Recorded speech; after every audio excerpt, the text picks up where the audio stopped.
Mas a gente também sabe que a gente tem na nossa bagagem, quase literalmente, os nossos sucessos das antigas, assim, porque uma banda já tem 23 anos. Então, assim, a gente sabe que se a gente soltar um Quebra-as-Correntes ou uma coisa lá do Redenção, também, assim, todo mundo vai saber. Este é o podcast Rádio Disney.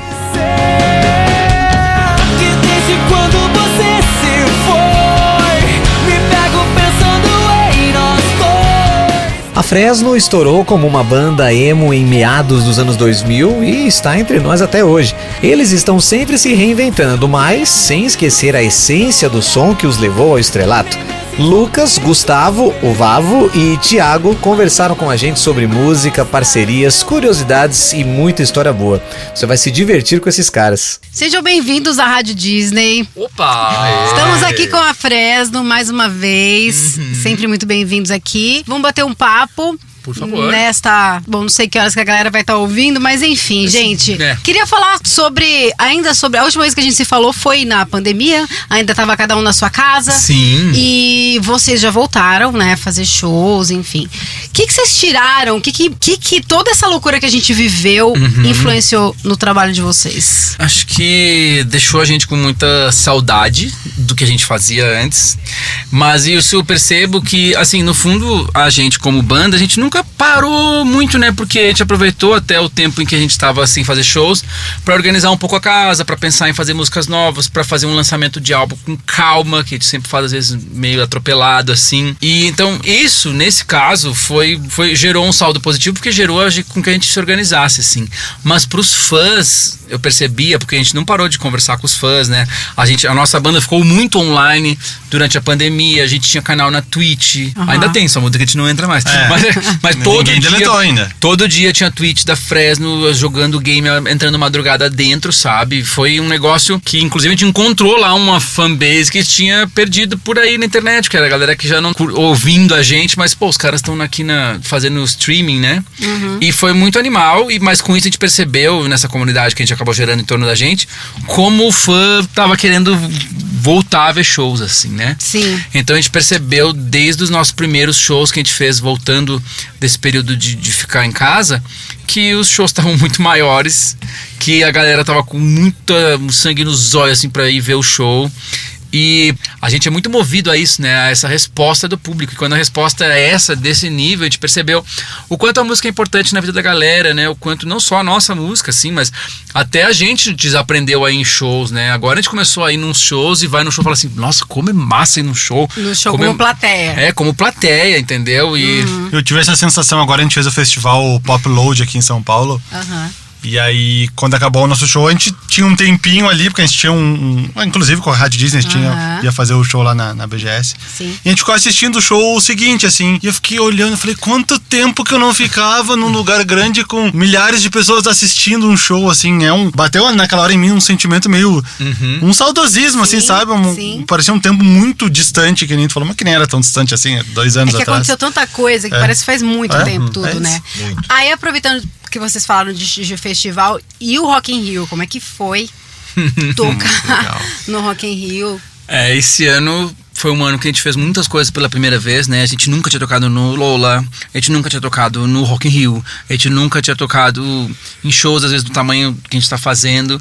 Então a gente está vivendo um momento muito único, assim, porque é como se de novo a gente estivesse vivendo um novo auge, assim, que eu não vou chamar de auge, que pode ficar maior. Então a gente está vivendo de novo um momento, assim, onde muita gente está voltando a ouvir a gente, ou ouvindo pela primeira vez.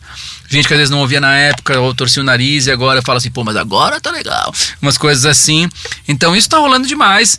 E tocar no Rock in Rio foi muito uma consequência disso. E também porque era um dia que seria difícil não ter Fresno, né? Porque era o dia mais emo do festival, né? Putz, tinha o que teve? Fall Out Boy, Green Day, Avril Lavigne, o Di Ferreiro tocou, tipo assim, nossa, não, galera, vamos... Total 2000, né? Aconteceu que você, vai ter que tá tendo Fresno aí, galera. E aí acabou que a gente entrou, foi super de última hora. Foi inclusive num palco que era um palco de uma ação publicitária, assim, mas que é um palco que teve vários shows, como se fosse um festival dentro do festival, e a gente conseguiu mobilizar ali muita gente durante o nosso show, assim. A gente fez 2 sets curtos, né, teve um no começo da tarde e um no final da noite, E foi um negócio impressionante, assim, porque a gente vê as pessoas se encavalando, assim, sabe aquele público que não é só uma multidão parada, é uma multidão que meio que parece uma onda, assim, move, porque rola né? aquelas coisas, assim, tu fica assim, meu E poderia Deus. ter sido mais, porque essa nossa segunda entrada, a noturna, ela foi entre o show do Fall Out Boy e o do Green Day. Então pense que o pessoal que tava lá na frente, na grade, não se deslocou até o nosso palco pra não correr o risco de perder o lugar, por exemplo. Então poderia ter sido muito maior ainda. Isso é o que eu acho mais legal, eu acho né? que é sinal de que a gente volta lá e no próximo, assim, não bom. duvido. Tomara. E vocês têm sentido, então, essa crescente, né? Aham. Essa. Acho que junta tudo nessa coisa da galera ter ficado confinada, sem show, sem se encontrar. E aí tem essa coisa da nostalgia, né? Dessa coisa Isso é sendo forte. resgatada da galera que curtiu o emo e tal. E vocês têm sentido que tem aumentado? Você comentou, é um resgate e de uma maneira positiva, assim, não é um resgate ruim, sabe? Eu percebo que até pessoas que falavam mal na época, assim, ou que não gostavam, hoje às vezes se sentem aptos a curtir, muito fã, chega assim, nossa, eu perdi tanto tempo não ouvindo vocês, porque sei lá, minha irmã mais nova ouvia, sabe? Coisas assim. E então tem esse lado do resgate, mas também, ao mesmo tempo, a gente conseguiu nunca ter parado nesse tempo inteiro, onde talvez não tivesse tanto tão em evidência, e continuou fazendo discos, continuou inclusive evoluindo a sonoridade. Quando as pessoas voltaram às vezes a ouvir Fresno, já era uma outra coisa que às vezes até condizia mais com o que o cara tem hoje. Às vezes o nosso público tá com 25, com 30 anos, e aí às vezes esse cara talvez não vai se identificar com uma música às vezes feita por adolescentes ou com uma temática adolescente, embora ele tenha um saudosismo da época da adolescência dele, onde ele ouviu aquelas músicas. Então o nosso show é claramente uma combinação dos trabalhos atuais que a gente tá fazendo, que tu vê pessoas, por exemplo, quando a gente tocou no Lola, a gente abriu com 3 músicas meio recentes, assim, sabendo que a galera ia comparecer, assim, ia cantar, né? Porque isso é importante. Mas a gente também sabe que a gente tem na nossa bagagem, quase literalmente, os nossos sucessos das antigas, assim, porque uma banda já tem 23 anos, então assim, a gente sabe que se a gente soltar um Quebra as Correntes ou uma coisa lá do Redenção, também assim, todo mundo vai saber. Então é muito importante, assim, a gente ter esse saudosismo como uma espécie de uma arma pra usar chamariz, do jeito né? certo, mas ao mesmo tempo pra não ficar ligado a uma época, porque tu não consegue sair dessa época, sabe? Assim, as bandas dos anos 80, a gente não pode, assim, a gente foge bastante disso, inclusive se junta às vezes com artistas bem atuais, procura estar com a cabeça muito ligada no que tá rolando hoje, porque esse estigma às vezes ele é até bom, assim, porque tu fica, é simples de botar numa prateleira e às vezes de entrar num festival que tem uma temática, bandas daquela época, não sei o quê, mas também faz com que tu seja mais uma vez rotulado e tipo reduzido a um negócio, assim, aquelas bandas lá. Por isso que é legal tá acontecendo o que tá acontecendo com a gente, que é da gente entrar num festival com uma música velha e todas as outras novas. Então, E tipo chamar assim, o Lulu Santos e aí, no meio do show. E aí o cara tipo fala assim, tem um momento emo, mas os caras estão tocando só música nova. Tipo assim, isso não E é tem um uma revival. sonoridade diferente, né? Tem, Acho que sim. vocês acabam surpreendendo positivamente Claro. uma galera que não tá vendo sem Que expectativa é nenhuma. isso, imagina, o cara que tá lá, esse festival tá resgatando um momento da minha vida, pô, mas os caras só estão tocando música nova, ou seja, é um bagulho que nunca parou de andar pra frente, assim. E a galera Viver tem um ido revival com coisas novas. E é normal, às vezes, um artista que tem um legado, ele dá uma forçada de barra no seu material novo e o público fica assim, tá, mas por favor, toca as velhas, pelo amor de Deus.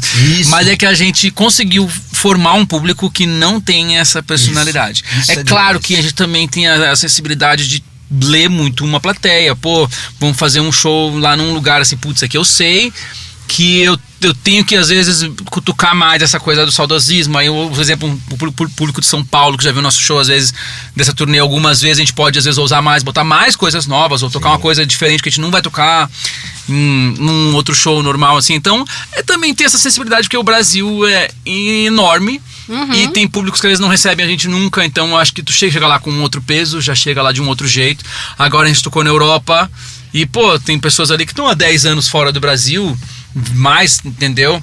Então também, assim, trazer um pouco assim, ó, galera, lembra disso aqui? Então, assim, é saber que tu tem isso é muito bom, porque a gente tem muito material pra revisitar.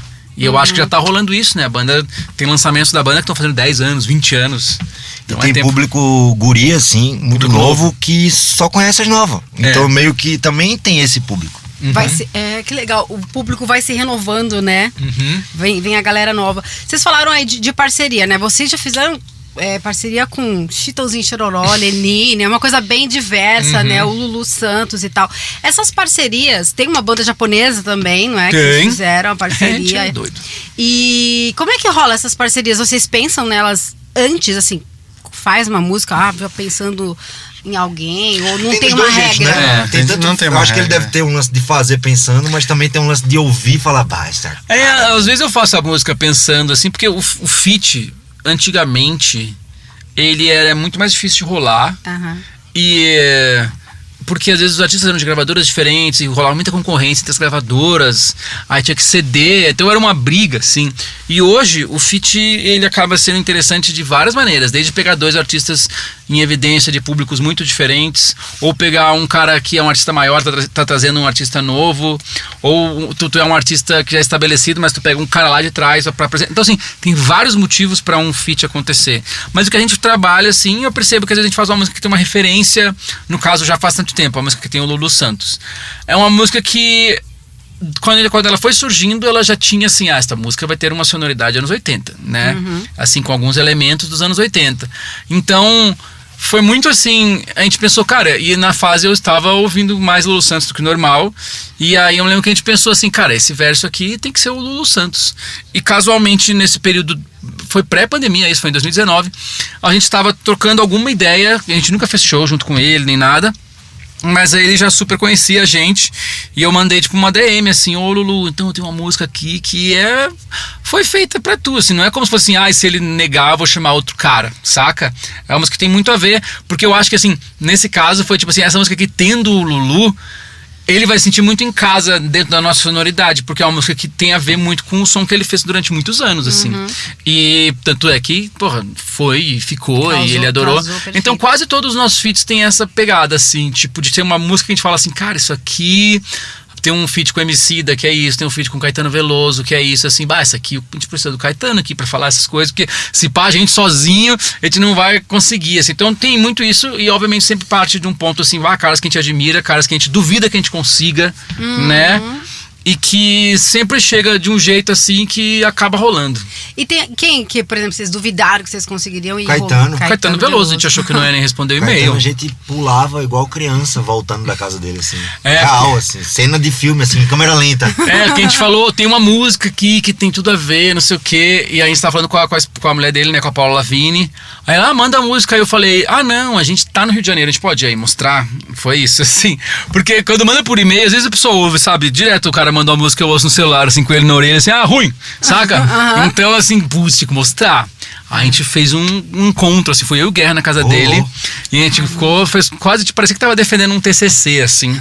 E acabou que ele gostou da gente e gravou a música. Que sensacional. Foi um sonho isso aí. Eu imagino. Real, assim. Né? E você nem tava esperando que ia na casa dele, nem nada, né? Nossa. Que demais. E assim, agora eu queria falar dessa mistura de várias partes do Brasil, né? Que você nasceu em Fortaleza, mas você foi criado em Porto Alegre. Meio criação gaúcha. Você... Gauchão. Você pernambucano. Você é gaúcho. Porto Alegre. E essa mistura toda faz Bom diferença demais. no show de vocês? Claro que no faz. trabalho de vocês? Claro que faz. Total, né? Totalmente. Imagina, são culturas muito... Totalmente diferentes. Muito, né? E eu acho que tem a ver, tá? E são diferentes e são parecidas, assim, ao mesmo tempo. Eu tenho uma viagem que... Pernambuco e Porto Alegre, assim. Pernambuco e Rio Grande do Sul, assim, é meio a gaita e a sanfona, o matuto, o gaudério, bairrismo, uma coisa... Sei lá, eu sinto uma proximidade que mesmo tendo as diferenças... É o estado mais bairrista do Nordeste, eu acho. Eu acho que rola uma que tem parecida, assim, o Gonzaga, o Borghetti, sabe essa coisa assim, meio... Tem uma coisa que une, assim. Mesmo tendo muitas diferenças, né? Colonização. E apesar da distância geográfica. O lance do Maurício Nassau lá, dos galegos. Assim, Recife sabe? tem uma colonização holandesa Isso. muito grande. Aí lá no sul veio também os gringos, né? Os italianos, alemão. Tem muito a ver, assim. Tem a ver. E eu acho que faz com que a banda seja uma coisa mais brasileira, que é muito importante. Porque quando a Fresno começou, existia uma coisa muito forte lá no sul, que era o rock gaúcho. Que... Desde os anos 80 vinha com Cascaveletes, TNT, teve as bandas dos anos 80, aí no final dos anos 80, Engenheiros do Havaí, Nenhum de Nós, bandas que ficaram gigantes no Brasil, mas sempre foram bandas muito ligadas ao Rio Grande do Sul. E o Engenheiros e o Nenhum de Nós foram bandas que fizeram sucesso no Brasil inteiro e furaram a bolha. Mas elas influenciaram uma geração tão enorme de bandas que são ótimas, mas eram bandas gaúchas demais, assim, eu não sei explicar. A gente amava, tipo assim, tu ligava uma rádio no Rio Grande do Sul, em vez de estar tocando Charlie Brown, Jota Quest, tava tocando Tequila Baby, Acústicos e Valvulados, Reação em Cadeia. Isso é muito de lá. E era uma cena extremamente local, e justamente por ser local, bombava, porque eram pessoas cantando com o sotaque dali, às vezes dando referências que só uma pessoa de Porto Alegre vai entender. Mas a gente, quando começou, esse cenário, ele super... a gente não era parte disso, assim. A gente surgiu nesse meio do hardcore, que era uma cena muito de internet, e essas bandas tudo tocavam no rádio, eram bandas enormes, assim. A gente olhava pra esses caras e pensava assim, nossa, o cara do Papas da Língua, nossa, até hoje. E eu em Recife não sabia o que era. E aí, então assim, o fato de a gente não ser dessa galera do rock gaúcho fez com que a gente buscasse o resto do Brasil quando a gente ainda era uma banda pequena.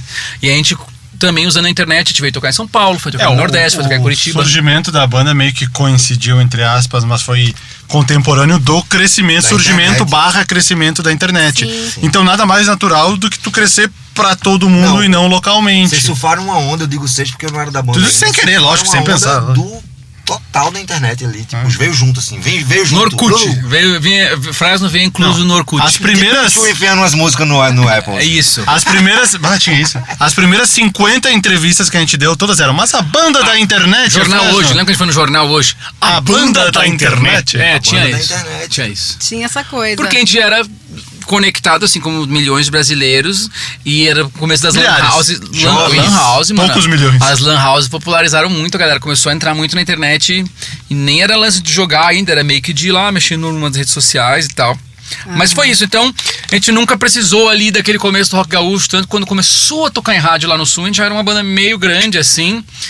Estourou mais. Primeiro aqui em São Paulo, aqui no Sudeste. É que aqui em São Paulo, essa cena underground era muito grande. Então, assim, em São Paulo, um show underground que ninguém sabia que estava acontecendo, tinha 1.000 pessoas, 2.000 pessoas. Era um show grande. Vocês eram daquela época que tocava no hangar, Isso aí, isso aí.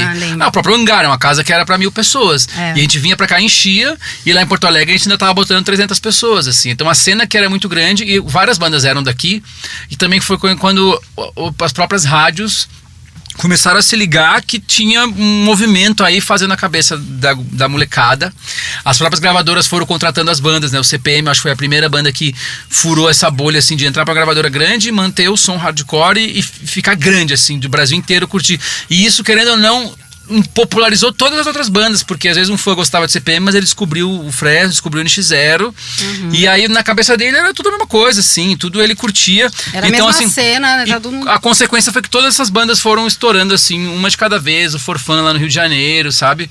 E então foi esse momento ali de 2004 até 2008, foi um momento que, assim, todo mês tu tava crescendo mesmo, assim. E também a primeira vez que começa a tocar em rádio, começa a ir em TV, aí começa a ter fã, aquela coisa de ser fã, de não conseguir andar nos lugares, assim, porque tu tá num momento muito em evidência. E isso aconteceu, foi ali por 2006, e foi inclusive quando a gente se mudou pra São Paulo, que não tinha mais como morar em Porto Alegre. E quando vocês montaram a banda, vocês tinham essa pretensão?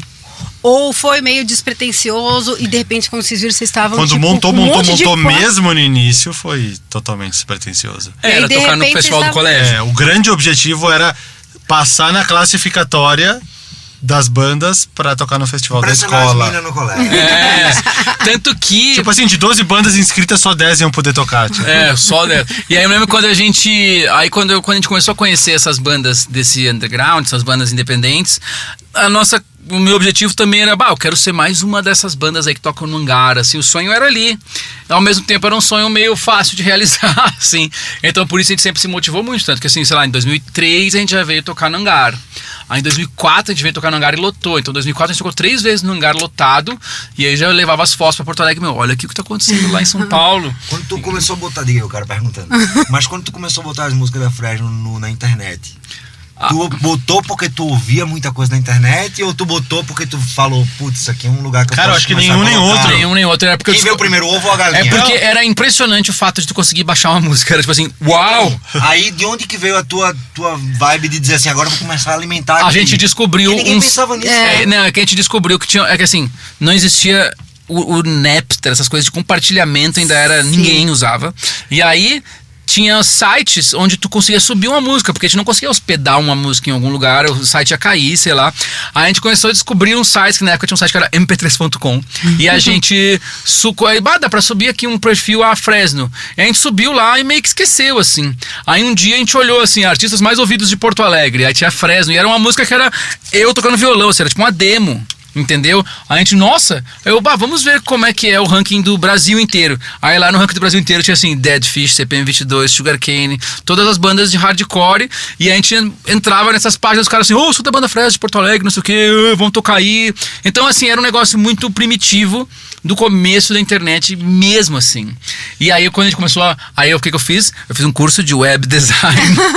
Aí eu falei, eu vou fazer o site da Fresno. E aí a gente aprendeu a fazer o site da Fresno. Eu aprendi a hospedar música no próprio site, assim.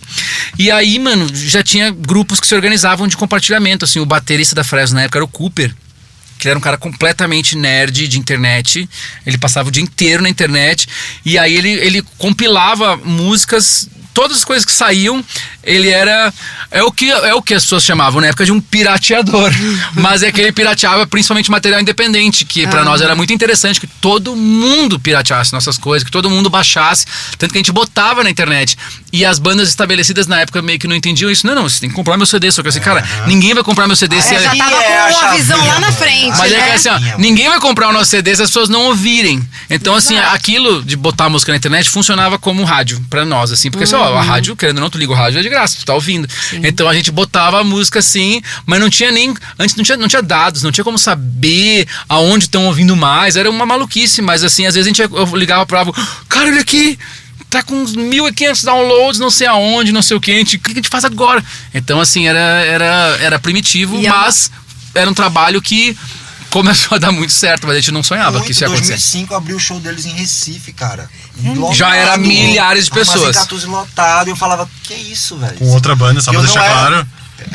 Eu tinha uma outra banda e eu, tipo assim, eu ficava olhando aquilo e fiquei realmente impressionado, porque eu não era tão nerd, tão conectado assim, ao ponto de entender o que estava acontecendo ali dessa forma, entendeu? De entender naquele tempo, assim, tipo, é isso que é o cara tava surfando, né? O cara morava em Recife. Isso, entendeu? Aí de repente chega a Fresno lá com, tipo, muita gente, o Ricardinho fã, sabe assim? A gente nem tinha, a gente não tinha, então assim, a gente tinha um público que era enorme, mas a gente não tinha a mínima noção de profissionalismo, ou de como que faz um show, ou de...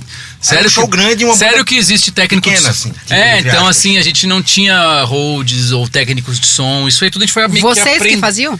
Chegava lá, era muito normal, o clássico era assim, chegava no lugar, agora é a Fresno, a gente chegava lá e montava os equipamentos, assim, montando o show, e a galera já gritando, assim, porque estavam vendo a gente montar. Porque era normal da época. E aí, cara, aí a gente pula pra hoje, né? Vocês começaram já a enxergar esse negócio lá atrás. Aí hoje a gente vê, por exemplo, Casa Assombrada, que é uma música que tá sendo muito bem executada e tal. Eu tava vendo que tem, acho que milhões de... Nem quantos plays já tem, mais de 1 milhão, bilhão, milhões. enfim. Bilhões, trilhões.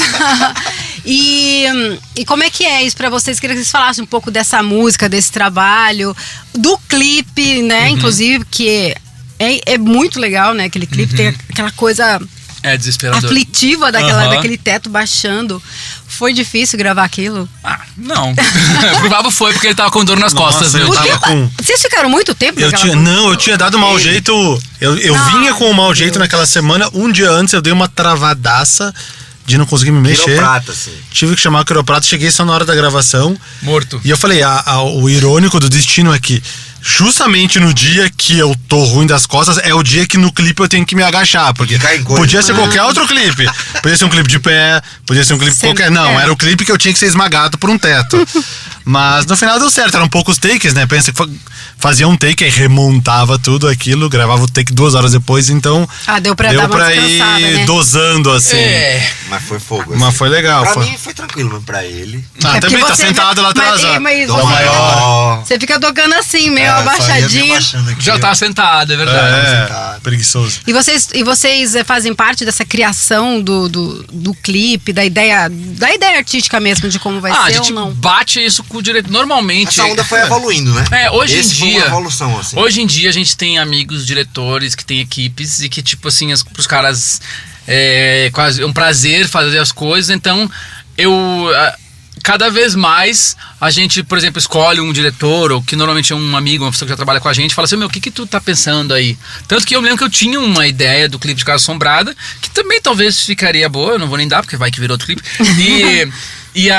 Mas aí é legal que uma pessoa que vive o lance do vídeo e do cinema tente ouvir aquela música e ter uma interpretação somente dela, assim. É muito normal, às vezes, num artista ser centralizador, não porque ele é chato, e sim porque no começo tu tem que criar tudo, né? Porque ninguém vai fazer as coisas pra ti.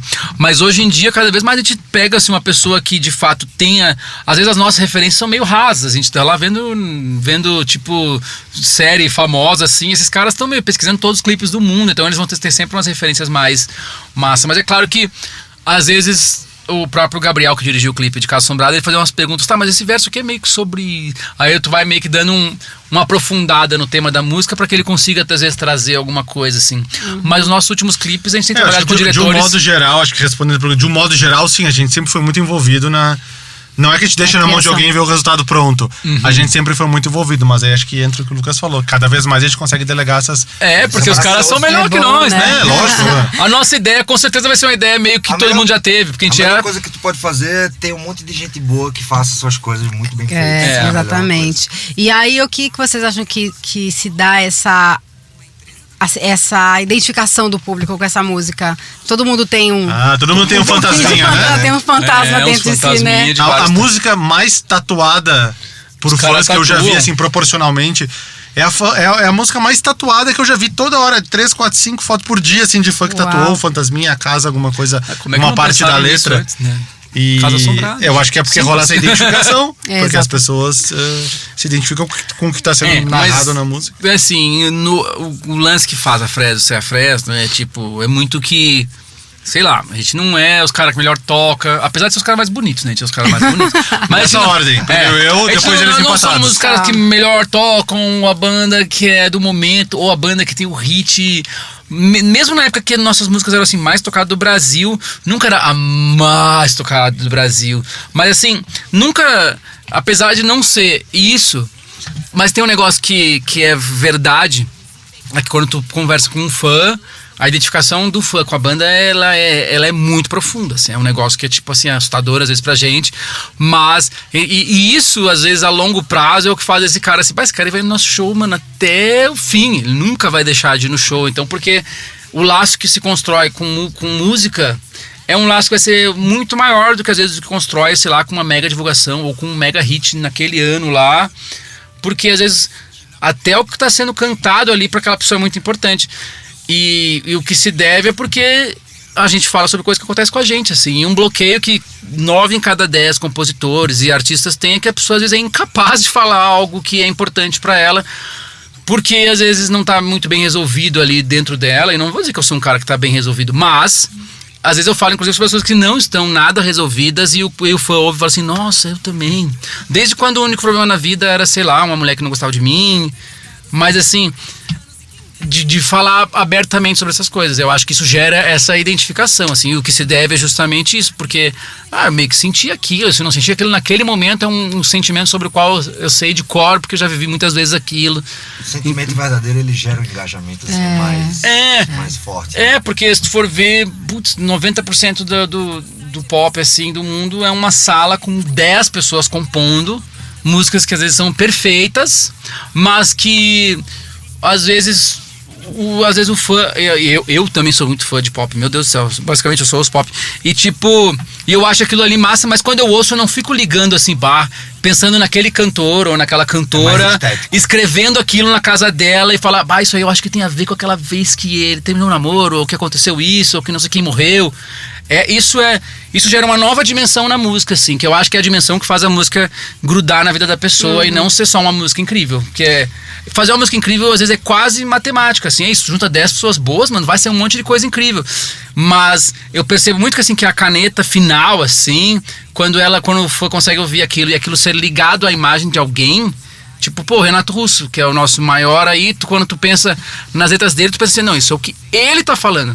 Mesmo, ele pode até ter feito, às vezes a música nem é dele, às vezes ele fez uma música com alguém ou é um cover, mas tem uma pessoalidade ali no que é feito, assim. Na Cássia também, que várias músicas que a Cássia canta, ela não era compositora, mas os caras, sei lá, quando o Nando Reis fazia, ele fazia assim, isso aqui é a tua vida, e ela se incorporava aquilo. E quando o fã liga a música a uma pessoa, que inclusive ele se interessa por aquela pessoa em geral, num todo, assim, quer saber muito, isso dá profundidade na relação.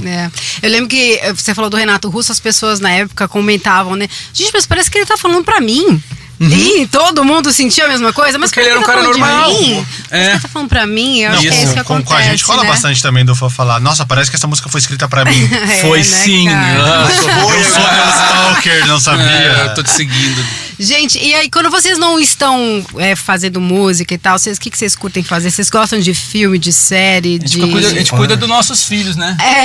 Então, eu tô numa fase filhos aí nos últimos 4 anos. A minha irmã me mentiu. Hoje a gente vai, porque o armário caiu, o gato em cima do cachorro, o fogão, feijoada. Tem que cuidar da casa. Não, a minha irmã, que tem 2 mais velhos do que os meus, ela me mentiu que depois que eu tivesse filhos eu ia ter todas as noites pra assistir vários filmes e séries. Assim? Aí eu falei, sério?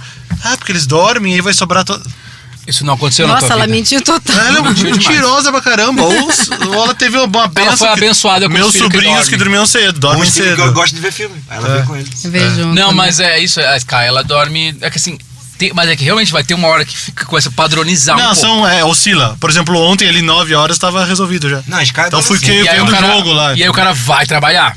Né? O cara normalmente trabalha quando os filhos dormem.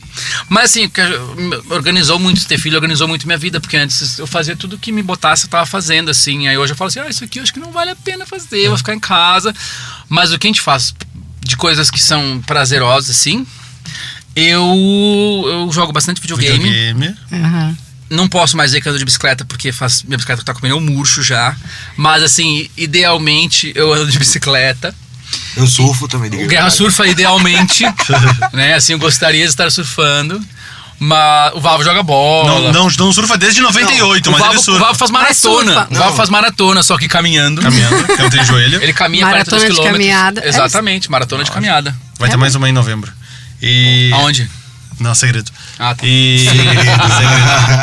E eu gosto de basquete, eu também comento jogos de basquete, então assisto bastante, começou essa semana aí, eu tenho que me preparar pra começar a dormir um pouco mais tarde. Bacana. Gente, vocês ainda tem algum lançamento pra esse ano? Quais são os próximos passos da Fresno que vocês podem falar? Sai um bagulho aí. Sexta-feira sai em todas as plataformas o nosso... A gente fez uma versão de This is the Rhythm of the Night. A gente fez uma versão dessa música que foi pra um projeto de uma plataforma, mas agora ele vai sair sexta-feira em todas as plataformas. Enfim, quando vocês tiverem ouvido isso, provavelmente já saiu. Fresno, Rhythm of the Night. R-H-Y-T-H-M.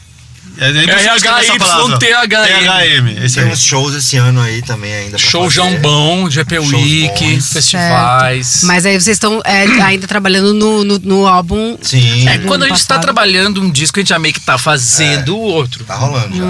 Já estamos meio que fazendo o outro, mas é que a gente não para pra fazer. As músicas vão surgindo quando a gente vê, tem 10.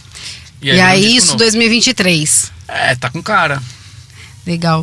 E hoje, se perguntassem pra vocês definirem a Fresno, que banda é essa? O que vocês falariam? Indefinível. A melhor banda. É só perguntar pros fãs. Aí eles gritam Aí, é a melhor banda do Brasil, é nós! Não, a gente é a banda mais feliz desse Brasil, hoje em dia. Pronto, tá aí, cara. Fechou. Nunca falou uma coisa tão Está certa bem no feliz. mundo. Que bom. Tá muito feliz. Que bom. Então que vocês sejam felizes, favor. continuem com muito mais sucesso, que É voltem aqui sempre na Rádio Disney. Espero aí em 2023. Apesar que a gente ainda tem 2 meses de 2022, muita acabou coisa a pra Copa do acontecer. Mundo, eleição, acabou tudo já. Nossa senhora, ninguém aguenta mais. Acabou esse ano já. Gente, sucesso pra vocês. Obrigada, viu, por esse Valeu. papo. Valeu demais. Valeu. É nóis. Sejam sempre bem-vindos aqui à Valeu, Rádio Disney! Este é um podcast Rádio Disney.